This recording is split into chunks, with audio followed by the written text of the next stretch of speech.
Hi, this is Lindsay from The Homey Life, and today I wanted to share something that's been in my heart for a while, and it's how to love your husband.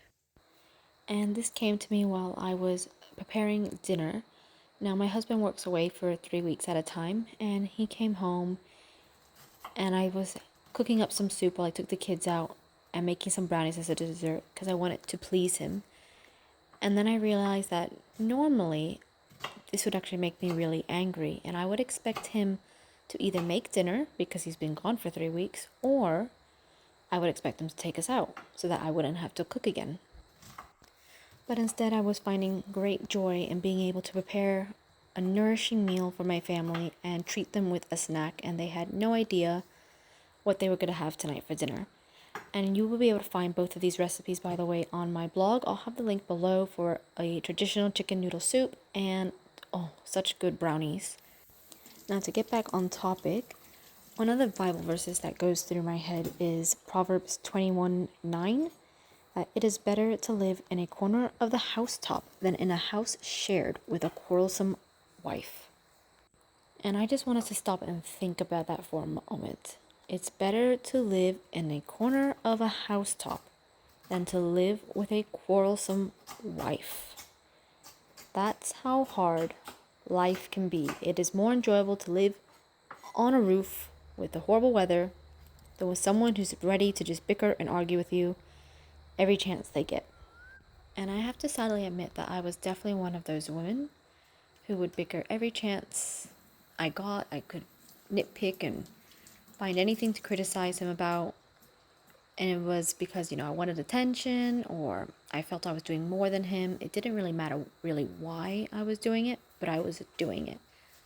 And a couple of things have changed for me. One of the things is just reading more of the Bible.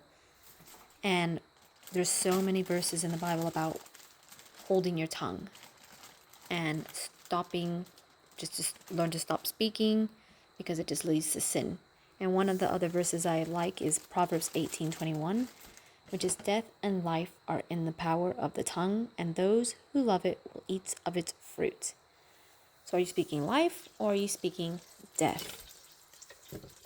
And another verse is, a gentle answer turns away anger, but a sharp word causes anger. So when you are responding, are you responding gently or are you adding fuel to the fire? And those are a couple of things that I have thought of more. And I just find by not responding, if my husband, let's say, is raising his voice or a little bit upset because of something I might have done or that he didn't agree with, I will try to always either respond very gently or I just won't say anything at all. And I have to say this has been one of the biggest changes in him, in myself as well. But I've noticed by just doing that, it doesn't escalate. And my husband will most of the time come back and apologize or give me a hug, and just all of it's forgiven because it was not a big issue. Another thing that has really helped is praying. So if there is something your spouse is doing that's really bothering or irritating you, whether maybe they're into video games, maybe they drink too much, smoke, gamble, whatever it may be, instead of nagging them, because that will not change anything, pray and let God hear those prayers, and just pray to God to open his heart, to help him, to help your husband, or, if you're a man listening to this, help your wife, but this is specifically for husbands, to help your husband see what he's doing is wrong and to help change his ways. Because at the end of the day, only God can change his heart, and by us nagging, it really won't make a difference. It will just upset them and probably push them farther away, to be honest. Another verse that sticks with me a lot is 1 Peter 3:1-6. And it says that wives, be subject to your own husbands, so that even if some do not obey the word, they may be won without a word by the conduct of their wives when they see you respectful and pure in conduct. And a couple things I find very important here is, first of all, you don't need to say a word. Not a word. They will look at you and see your actions and what you're doing. And if you're doing it with a happy attitude, by the way, or in a bad mood. But if they see you in peace and joy and just relaxed, they'll want to know why. And believe it or not, they'll probably be interested in, and want that for themselves as well. And it's a great way to win over your husband by doing things respectfully and by, I've cooked dinner tonight, now you cook dinner, or I already cooked, so you now have to do the dishes. If you just do your duties without complaint, you'll see a huge change. I think it's important to note as well that in the very beginning, Genesis 2:18, it does say, "And the Lord God said, it is not good that man should be alone. I will make him a help meet for him." So we as women were meant and made to be helpers. Man needs us. They don't need someone to argue or fight with them. They just need someone there to help support their needs. Whether it's food-wise, companionship, lift them up.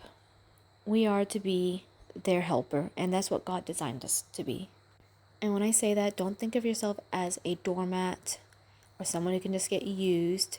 That is not at all what it says in the Bible, what woman is. Believe me, we are so much more. I mean, in Proverbs 12:4, it says, "An excellent wife is the crown of her husband." All right, the crown of her husband. But she who brings shame is like rottenness in his bone. So a good wife is like a crown. All right, that's something the king and queen, they show off. It's something that's very proud to have. It's definitely not a doormat. With all this said, really, to be a better wife and to show your husband love, it's really quite simple. I've concluded. No, don't nag. Just speak less. Pray more for things that you want to be changed. Do things with a happy attitude, because at the end of the day, it has to get done anyway. So being angry about it won't fix a thing. And know that you're doing it for the glory of God. So even if you feel angry, do it to God, not just for man. And that by holding your tongue and being a gentle wife and respecting your husband, you are pleasing God more than anything.